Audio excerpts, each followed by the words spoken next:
welcome to the Zadzooks Happy Hour, a podcast providing commentary on the latest in film, TV, games, and comics. My name is Todd Stoll, and I'm joined by 25-year veteran reporter covering pop culture, video games, and technology for the Washington Times, Joseph Zadkowski. You're going to go into Carrie Fisher? Okay. Hey, guess what? It's 2017. Welcome. We're off to a great start. I hit mute, or someone hit mute by accident. You're going to admit that? Yeah, you know what? It's 2017. It can't be any worse than 2016. We're off to a great start. I had a great 2016, by the way. You know, I don't care about politics. No, I don't either. I had a great 2016. I'm done with the whole social media thing in politics. Yeah. I could do without that for the next 4 years. I have unfriended dozens of people at this point. Mm-hmm. So, during my time off, I finally re-signed up for Netflix because it's been a while, and I finally ran out of source material on other networks. And I got to tell you, and I know you haven't done it yet, you have got to watch Stranger Things. It is so good. This is about the second time you've endorsed that. I have. And recommended it. I have. And I'm actually going back to watch it a second time just to see if I missed anything. But it's that good? It's that good. But I just want to make sure, because there's some Easter eggs in there. They throw a lot of nostalgia in around like the 80s. Easter eggs? That's my decade, baby. There's like Jaws signs. Wow. Yeah, so the don't ruin it. I won't ruin it, but the sheriff wears the khaki uniform, and his deputies wear the blue uniforms, just like Jaws. Wow. I mean, they are throwing callbacks to shows left and right. There's E.T., there's Stand By Me. I mean, it is awesome. And as a child of the 80s, I can appreciate it. They've got a good soundtrack. Should I Stay or Should I Go is in there quite a bit. What they wear is awesome. The cars they drive. I mean, it's just all good. And it's got a great story. It's a supernatural story. I think you'll really dig it. The only thing that I would say is, the new season comes out in July, and I'm waiting. I binged it. Now I'm like, oh, I gotta wait. I'm gonna wait. I'm kind of addicted to it at the moment. It was so good, but you've got that, and so you're saying I got a lot I can watch. I think there's no reason to leave my home entertainment center ever. No, I mean, Man in a High Castle on Amazon. That's right. Which is I got Amazon now. 2 seasons. I got a good deal on Prime. Yep. And then you've got Netflix doing their own original stuff. House of Cards has got to be coming back soon. I'm way behind in their Marvel stuff. Yeah. Daredevil, Jessica Jones, Luke Cage. Yeah, Luke Cage. I got to watch that. Iron Fist, Defenders. There's a lot of good stuff coming up there. Hulu's got their original stuff, 11/22/63. I don't know if you ever watched that. That was so good with James Franco, kind of going back trying to prevent the assassination of Kennedy. Oh, really? It was so... It's based on a book, but it's so good. I mean... I don't. You have to imagine at this point that the major networks are freaking out.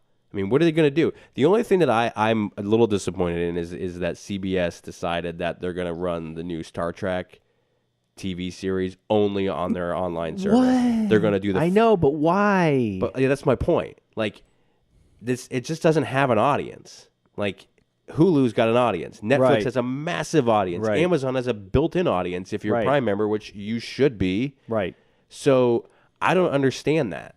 To me, like they're going to put the first episode out on TV, and then you got to pay to watch it. And I don't see it. Just put it on YouTube. That's what I'm saying. Right. Or charge the $2.99 per episode on YouTube, or throw it on iTunes. Because I got a smart TV, and I'm now spending hours of time every night trolling through YouTube, if that's the correct phrase, looking at things like Beatle tribute bands and old Saturday Night Live skits. But you know what? Live Pretenders footage. Their algorithms have really made it almost impossible to not view the related content.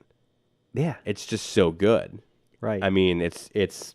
I watched a Jim Carrey blooper reel last night, and I was laughing. Have you ever watched any of the audition tapes for SNL? No. Oh, you got to go. They're all over that, too? Oh, yeah. And some of them are... I mean, Carrie's is amazing.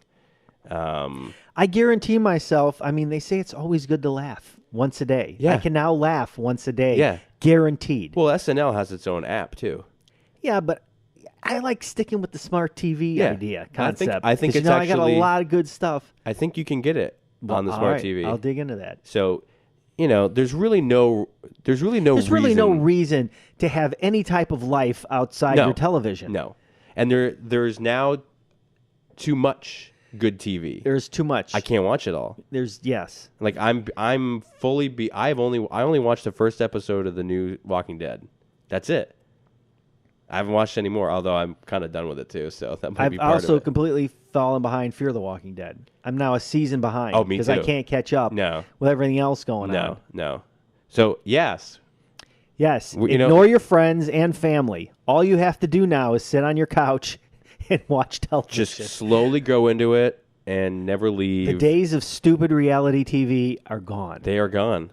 There is just too much good TV out there. Right. So now you're going to transition? I want to listen to this. We should transition How are you going to do this? Amazing TV into to let's talk about Rogue One. Okay. Which I actually saw. This would make the second Star Wars movie I've seen.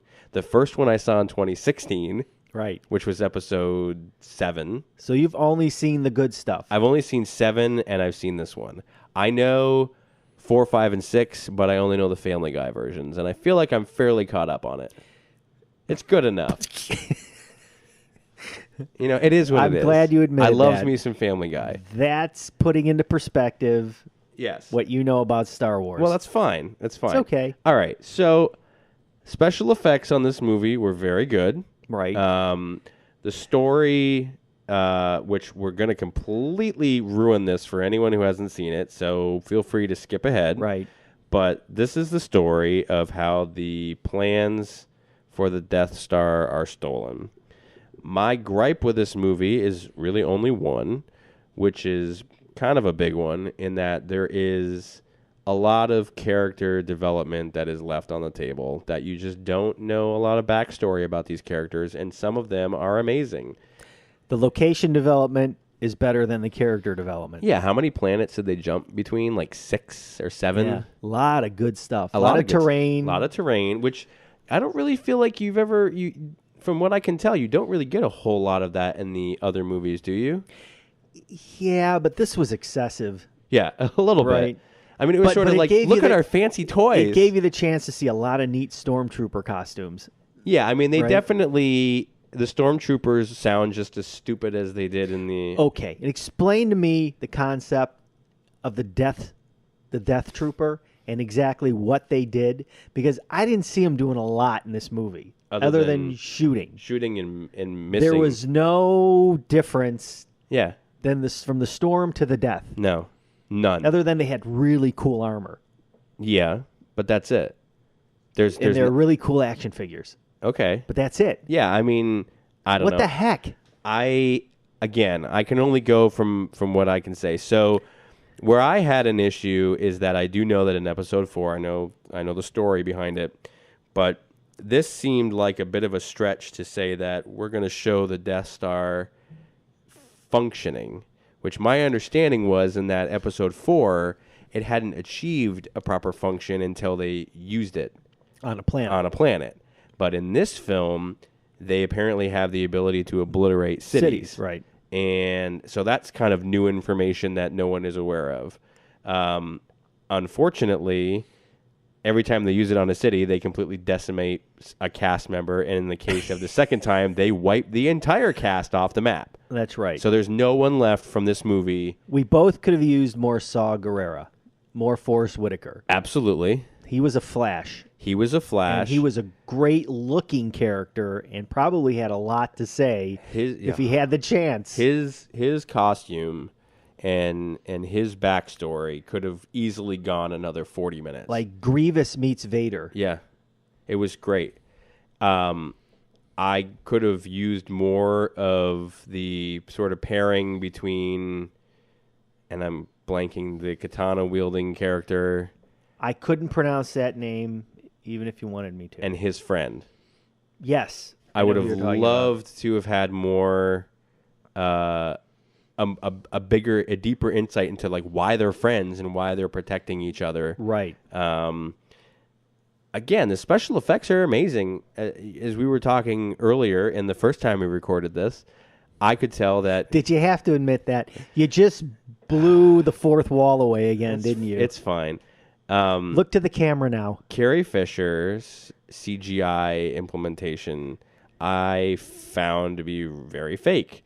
But the other character, Grand Moff Tarkin, I had no clue played by was CGI. a veteran actor who died years ago and who is Von Helsing in the Dracula movies for Hammer Films, who you still give me a blank look. Like, I don't even, like, is this guy nuts? What are you talking about? But again, I couldn't tell. Right. And it seemed like hers was thrown in at the last minute. Right. So, other than that, I mean... Vader, you didn't bring up Vader. Vader, you got a little glimpse of his backstory. A little bit more, you find him in this tank. Right. And now you know he lives alone. In a castle. Well, I guess he has some guys hanging out with him. there's in some... a castle on Mustafar. Yeah. That's really cool, which means nothing to you again. Not a clue. Nothing. That's fine. Good. Hey. He fought Obi-Wan there. He basically broke the heart of his wife there. No spoiler alert. Everyone said not to watch 1, 2, and 3, so that would be why I don't know anything about it. You should go back and watch 1, 2, and 3. I don't know that I can. If you're going to continue to do this with me, you have to go watch. I'll make you sit down and watch 1, 2, and 3. But we'll laugh about it together. You do see his powers. Oh, yeah. In a full force. In a big way. Not quite enough, but it's a good starting point for me. Yeah. He has a temper. Most of the most of his lackeys all have tempers. Yeah. But I will say it did keep the kitschy feeling of the stormtroopers not being able to hit a damn thing. Right. And knuckleheads. And just knuckleheads in the way that they talk and the way that they behave. And you get to see some X-Wing fighters who are wearing the same outfit that Luke Skywalker is wearing. Very cool. So they've definitely, tipped their hat to Episode 4. This is not a standalone film. Regardless of how Disney bills it, this is a prequel to Episode 4. Probably 30 minutes after that film happened, Vader's on Leia's ship. On Leia's ship. Yep. Captain Antilles' ship in there. And this, I mean, it's what... It could have been what Episode 3 was. Right. Easily. But it was entertaining. It was, I brought a 7 and a 9-year-old to it, and they didn't have a problem with it. It's very dark. I mean, again, everybody dies. Right. So you might want to tell that to your 8-year-old when I told them ahead of time. That action figure you're playing with, Johnny, that character doesn't exist anymore. But I did mention it ahead of time. So feel free, you can crash it into a wall. Yeah, everybody dies. That's right. And so that makes it a bit of a challenge. Now, speaking of everybody dying. Yeah. Okay, so I would have thought J.J. Abrams, am I saying that right? That is correct. Should have shot episodes 8 and 9 together with whatever team he was putting together, like Peter Jackson did for the Lord of the Rings films. Right. Because we lost the princess. Correct. And I don't know what they're going to do there. I'm assuming it's going to be... one hell of a rewrite. Because she's supposed to have a really big part in 9. Mm-hmm. Which is a real drag for her.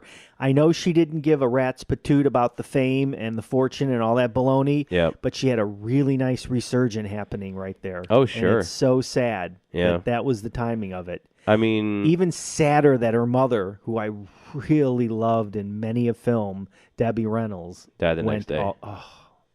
Crushing. That's crazy. Crushing. 2016 was not a great year if you were a celebrity.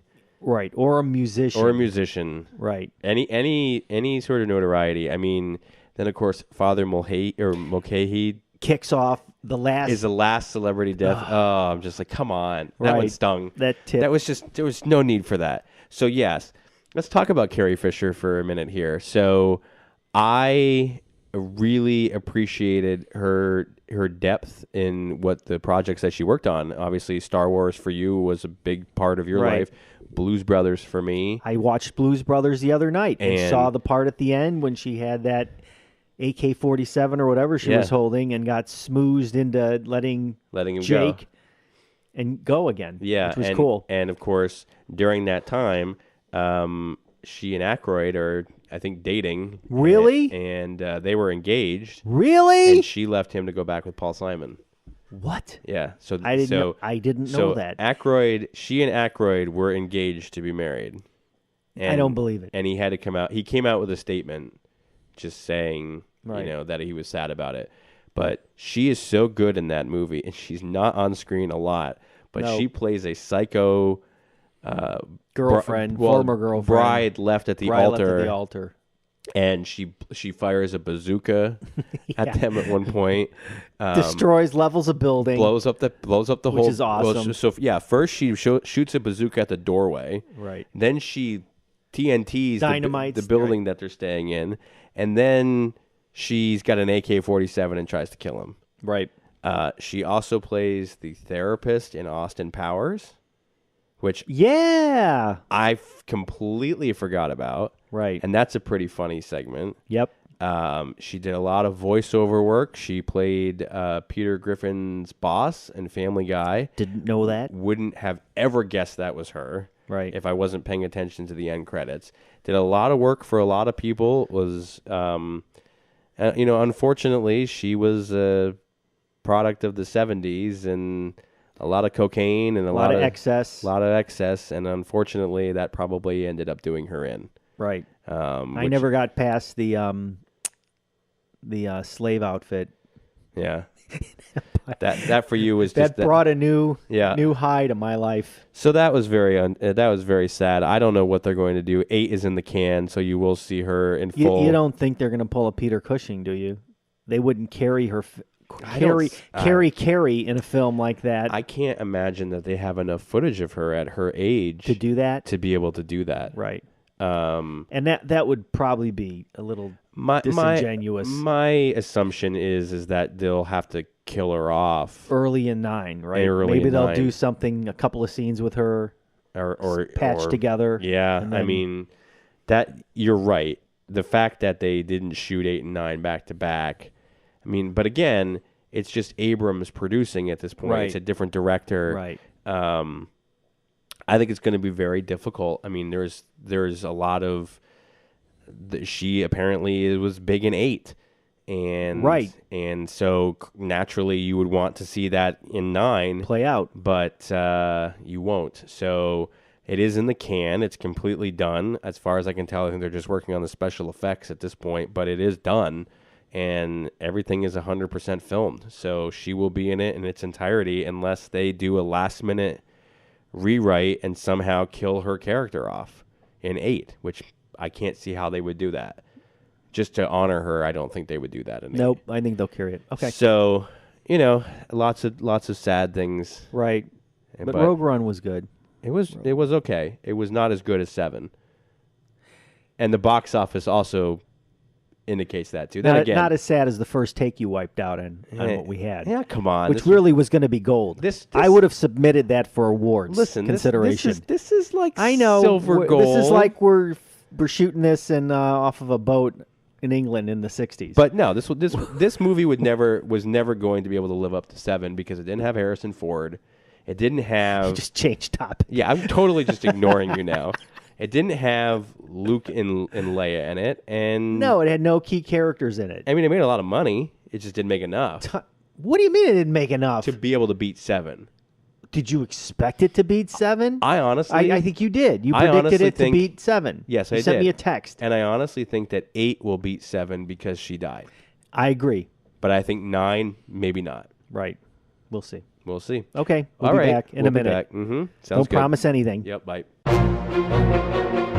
Communities Digital News, built by the writers and editors that deliver the news 24 hours a day.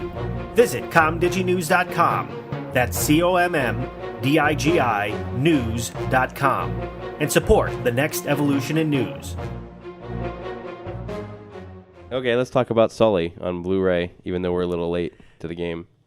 Yeah, but it's still a great movie. It was a great movie. I really liked it a lot. Why?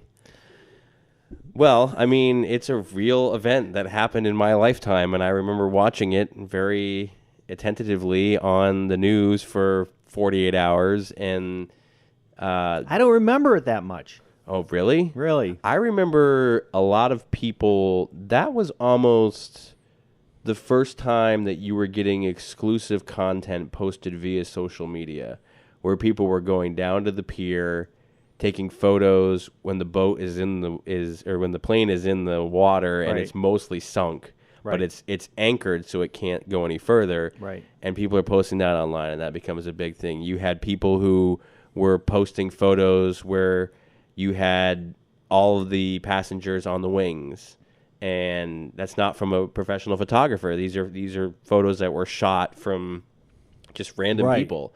And so the premise of this movie is this follows Flight 1549. Is it 1459 or 1549? 1549.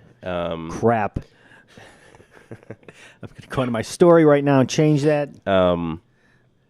Maybe I'm wrong, but I think it's 1549. I'm sure you're right. And it's a U.S. Airways flight out of LaGuardia, and it is piloted by Captain Sully Sullenberger, who in this film is portrayed by Tom Hanks, and his co-pilot, who I am blanking on his name, who is played by Aaron Eckhart. And Jeff Skiles. Okay.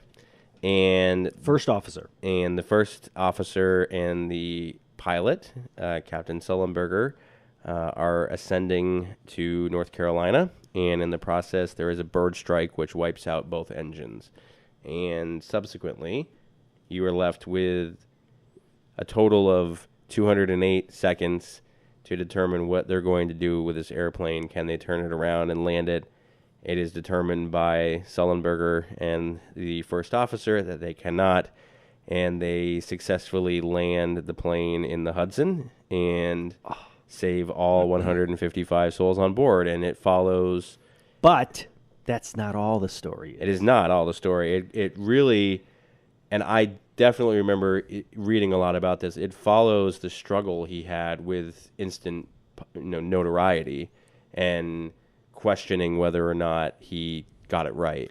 Which is just unbelievable. Yeah. That these pin-headed bureaucrats were trusting computer simulations over a 4-decade veteran pilot. Yeah. I mean, I get it.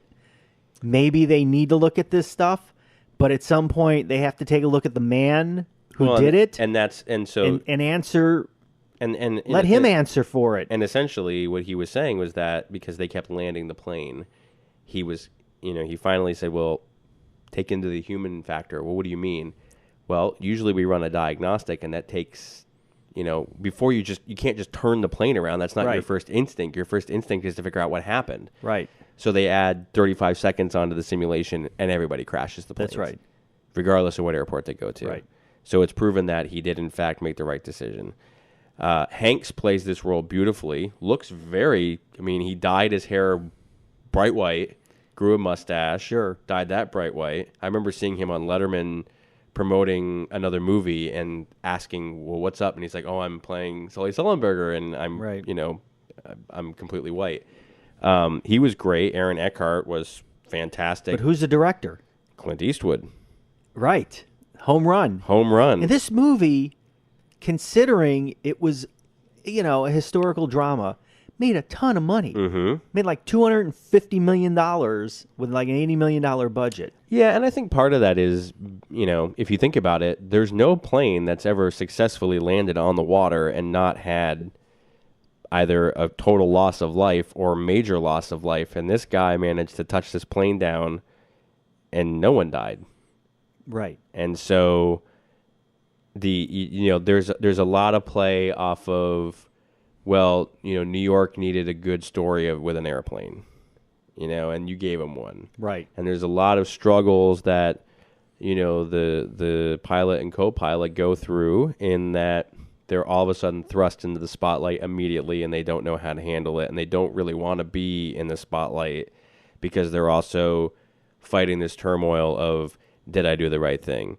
And it's peppered throughout the film where he's Captain Sullenberger is kind of staring off in the distance or sleeping, and he thinks he crashed the plane into buildings. Which is really, to watch the visual, the digital transfer is just fantastic. Yep. Watching that stuff, it's just scary. So at the end of the film, when the credits roll, they do introduce you to the real life passengers, and they introduce you to the real life Sully Sullenberger in a museum in North Carolina where the plane is now, and they show a little bit of this meeting that they have where they dedicate the plane. There's a lot of extras, which obviously there's tons of source material on this. So, of course, there's going to be extras. Right. Because there needs to be. But it's the right kind of extras. It's the right kind of extras. And it's a very good historical telling of this event. And the one thing that I was telling you before we started recording this was I noticed that there's a lot of instances where you can see where the plane is superimposed into the shot. But I don't care. I didn't really care for it. I mean, I knew it was there, and it's like, but that doesn't bother me because this is giving me a more detailed perspective of what happened than what I saw on the news, and it's giving me the perspective of the person who actually landed the plane, which you can listen to the guy be interviewed on Letterman and everything else, but you don't really get it until you see how they reenacted it and just how little time. And Eastwood does a great job in that he literally lets the thing play out in real time.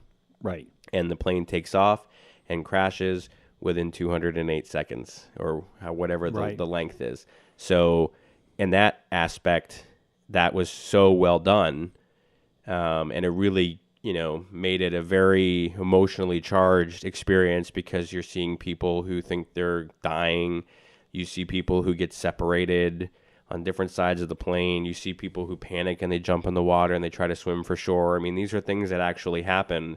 But you finally get a cinematic experience of what it was probably like being there. Right. So even further brought to life, there's a Dolby Atmos sound mix, and the takeoffs and the flight and the crash and the landings really make it sound like this plane is in your living room, and it is that scary, your home entertainment room. Yeah. And it just makes it even scarier because the rumbling and the sound of the engine cutting off and all that stuff is just completely enhanced all over the room. I mean, they were able to get a substantial amount of source footage and materials from this. And, he fully cooperated with the film since it's based on a book that he wrote or co-wrote. Right. And I think you had, U.S. Airways, obviously this is a sort of a feather in their cap story, so they provided, I think, as much access as they needed for audio and everything else. Right. And, they essentially built an entire airplane for the purposes of filming this. Right. They took it apart and brought it onto a soundstage. Yep. Put it back together. Put it in the water. Mostly, put it in the water. And had a full passenger cast a full on the plane getting 155 people getting off the airplane. That's right. And that is pretty damn impressive. That's cool. So great movie, highly recommended. Yep. You can't go wrong with Tom Hanks on anything, just in general. But in this movie, he plays Sullenberger very well. Yep. Anything more to add to that? No. Okay. We need a cough button. Yeah. Do we have a belch button? We don't have one of those installed yet. You do have a mute button, I heard. I don't want to talk about it. Listen. We'll be back in a second. Okay. To regroup and talk about something Star Wars. Well, Star Wars. If I have it in me. And then you want to talk. I could be exhausted. You want to talk about Snowden, too. It's going to be a 2-hour show cut down to 30 minutes. It is. So be ready for that. Yep. Enjoy. Communities Digital News, built by the writers and editors that deliver the news 24 hours a day. Visit comdiginews.com. That's COMMDIGI news.com. And support the next evolution in news. Mark Wahlberg's in it again? Mark Wahlberg he was good in the last one. Is in the new Transformers, yeah. We're recording this. You just go right in. Next week, I don't even have a chance. Next week, I'm looking forward to the lawsuits when this happens one time, where I start talking about something I shouldn't be talking about. You got it on tape, and then you put it in the show. I'll edit it out. Next week, we're going to talk about our picks for 2017 movies we think are going to do well. Movies we want to see. And wanna. And that will do well. Right. I mean, I know what movie you want to see in 2017, Episode 8. I want to see the Aliens film. Which one? Prometheus 2? Well, whatever coming out this year. Yeah, the sequel to Prometheus. I want to see the Neil Blomkamp Aliens movie with Ripley and Newt. When's that coming out? Oh, they punted it for Prometheus 2. That's right. I'm ready for that. So you're going to talk Snowden, and you're going to talk what's the other one? Denial. Okay, Quickly, do it. No, you tell me. What do you think? I know that anytime I watch this movie with people, and I've watched it with 2 groups now, we get into an extended conversation that lasts about an hour on what do we think if this guy was a genius to be celebrated or an evil villain. What do you think of Edward Snowden? I think that there is 2 sides to a coin to a whistleblower. Right. And I think that in his mind, he felt it was necessary to share with the American people that they were being spied on. At massive levels. At massive levels, which was unprecedented, in which the American people did not know. And I think, you have to give him credit for being able to stand up for his convictions, and that he felt that this was something that the American people needed to know. And I do think that he wasn't doing it for fame or money, because he completely killed his career and his relationships in doing so. Right. I mean, obviously there Did you give me an answer yet? Because I started to fall asleep in the middle of that. Thanks. I'm sorry. You're giving me the 2 sides of the coin, which means you're not going to take a position. No, I mean, the challenge is that you have to assume that with a high level of surveillance that things are being prevented. Right. But it's a question of, are you willing to give up that freedom? And are you comfortable with that? I feel like he was justified in his actions. Okay. And to the extent that he blew the whistle on it, I don't necessarily know that I agree with how he went about releasing this information. I think he could have done it very differently, which would have protected him. And in that case, I disagree with what he did, and not in what he did, but how he did it. Right. Because there are other ways that could have been done. Okay. Now, what Oliver Stone does here is he tries to humanize the man, lets us know about his relationship with his girlfriend, what he did at the NSA and the CIA. Really interesting stuff. Really like the movie from that point of view. His girlfriend's played by Shailene Woodley, and I've yet to see anything resembling a good performance out of her. That's all I'm going to say. The reporters that help him, Zachary Quinto is one of them. Tom Wilkinson's another one, a great character actor. I like the movie, but like Mr. Snowden fans are going to want to take that movie and use it as a compliment to the Academy Award-winning documentary Citizen4, which shows him like in the thick of things, in his hotel room, real Snowden at work, releasing the information and all the paranoia that surrounded it. Right. And then that makes a really nice package. So the extras on the Blu-ray, best one, there's a 41-minute previously simulcast discussion with Mr. Stone. By the way, Joseph Gordon-Levitt plays Edward Snowden. Very well. Fantastic. Miss Woodley's in on the simulcast. But, of course, we get mostly Mr. Snowden from Russia, talking about the movie, talking about why he did things, how he did things. He also talks about, he gives us tips on protecting your digital footprint. So that's really neat. I mean, he's a very articulate guy. He's a very smart guy. Very pensive when he speaks, thinks about what he says. Yep. I mean, you can tell he really feels strongly that he did the right thing. Absolutely. And, it clearly changed the landscape of surveillance in this country, for better or for worse. But, yeah, I mean, it's a great cast. It's a great director. You can't go wrong with it. I can't say it's going to be as good as Sully, because Sully is just better. You really, And, But you should watch it. I will. But once again, Universal pulls a fast one on me. There is an optional commentary track out there with Oliver Stone, which you know is going to be great, but you have to find it. In the package, there is a code that you have to go to iTunes, and then you must unlock it on iTunes as an iTunes extra, and then you can watch the movie on iTunes, and you can watch the Oliver Stone commentary track, which completely detracts from someone taking the disc, putting it in their machine, and watching the entire package in one shot. And it just doesn't make any sense because it's not a 4K release in that it's Right. only the film.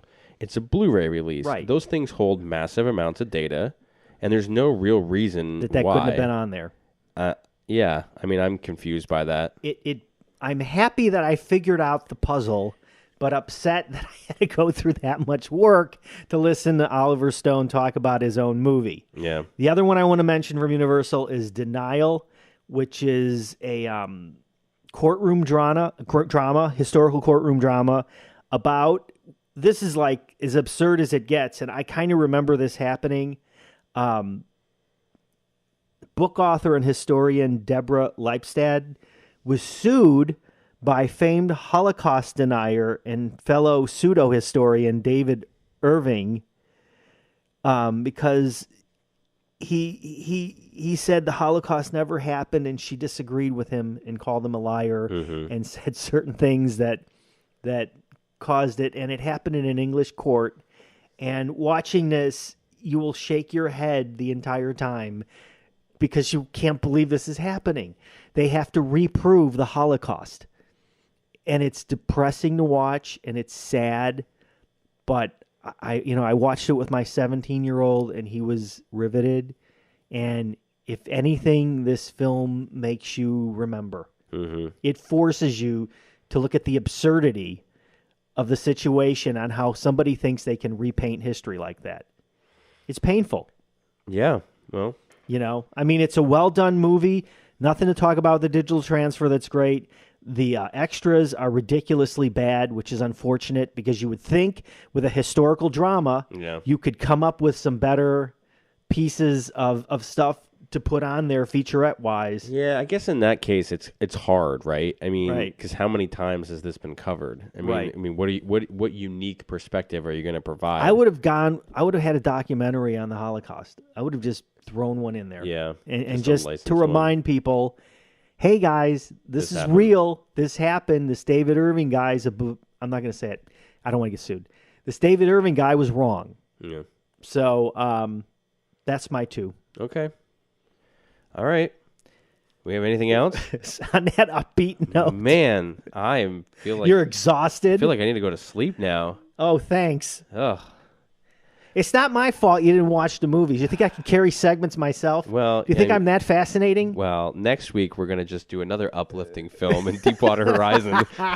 Yeah. Which is just let's just keep the theme going while we're at it. But I'm going to tell you something. I'm going to tell you, I watched the 4K UHD, and you know what? All the extras are on that disc. Really? I've never seen that before. We'll go over that next week. Interesting. Yep. All right, next week it's Deepwater Horizon, and Right. we're going to talk about movies we think are going to be awesome for 2017. My name is Todd Stowell. And my name is, we're going to detach the mute buttons from your soundboard, Joe Zadkowski. And now here's some polka, an uplifting An polka uplifting note. to take you out and make you happy about life. Bye.